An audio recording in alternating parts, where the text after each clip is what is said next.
Hello friends, welcome to খেল দুনিয়া। পরশুদিন সেমিফাইনাল ম্যাচে জেমি ম্যাকলারেনের খেলার সম্ভাবনা কতটা, সেটাই কিন্তু এই মুহূর্তে সবথেকে প্রশ্নের বিষয়।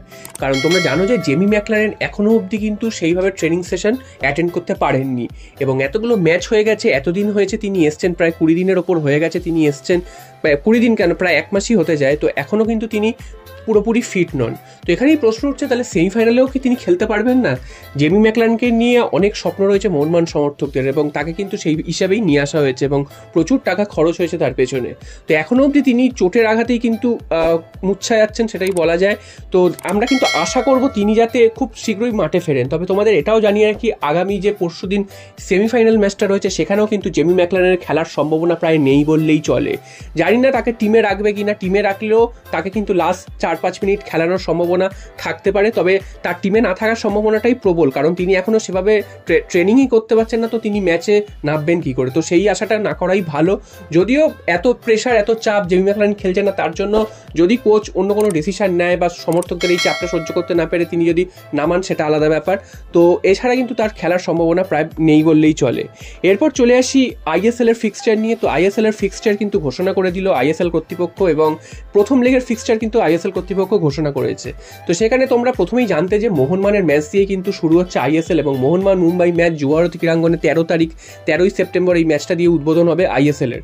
এবং এবার কিন্তু মোহামেডান স্পোর্টিং যেহেতু ইনক্লুড হয়েছে, তাই জন্য ডার্বির সংখ্যা 2 থেকে 6 হয়ে গেছে, অর্থাৎ টোটাল 6খানা কলকাতা ডার্বি কিন্তু আমরা দেখতে চলেছি।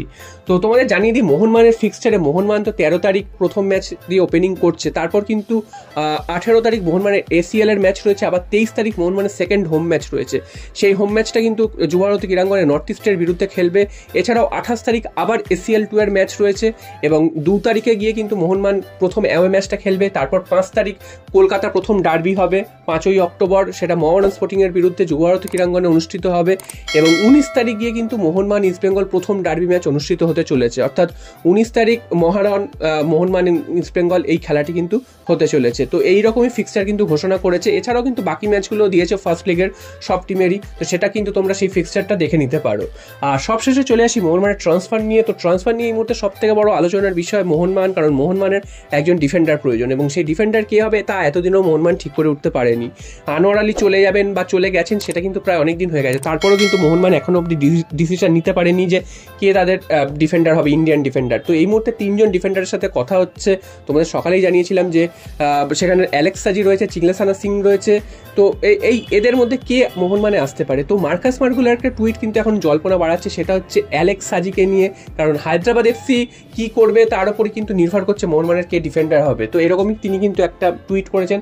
তো সেইটা থেকে বোঝাই যাচ্ছে যে অ্যালেক্স সাজির কথাই এখানে উঠে আসছে। তো অ্যালেক্স সাজি না চিংলেসানা সিং কে মোহনবাগানে আসবে সেটা তো সময় বলবে। তবে এই 2-3 জনের সাথে কিন্তু মোহনবাগান কথাবার্তা চালাচ্ছে, এবং শেষ পর্যন্ত হার্মিপম রুইভাও কিন্তু এখন এই নিউজটার মধ্যে চলে এসছে। হার্মিপম রুইভা তাকেও কিন্তু নেওয়ার একটা চেষ্টা করছে। তো এতগুলোর মধ্যে কে আসতে পারেন সেটাই কিন্তু এখন সব থেকে প্রশ্নের বিষয়। তবে যা বোঝা যাচ্ছে তাতে কিন্তু অ্যালেক্স সাজির আসার সম্ভাবনা অনেকটাই বেশি, কারণ হায়দ্রাবাদের এই মুহূর্তে ফিনান্সিয়াল কন্ডিশন খুব একটা ভালো নয়, আর সেখান থেকে প্লেয়ার তুলে আনা মোহনবাগানের জন্য খুব একটা কঠিন কাজ হবে না। তো সবকিছু ঠিক থাকলে কিন্তু অ্যালেক্স সাজির মোহনবাগানে আসার সম্ভাবনা অনেকটাই বেশি। হ্যাঁ, শেষ পর্যন্ত যদি খেলা ঘুরে যায়, যদি চিংলেসানা সিংকে যদি সই করিয়ে নিতে পারে সেটা আলাদা, বা হার্মিপম রুইভা তাকে যদি নিয়ে আসতে পারে সেটা কিন্তু আলাদা। তবে এই মুহূর্তে কিন্তু অ্যালেক্স সাজির আসার সম্ভাবনাই কিন্তু প্রবল। তো দেখা যাক শেষ পর্যন্ত কি করে মোহনবাগান, এবং এর পরবর্তী আপডেট এলে তোমাদের অবশ্যই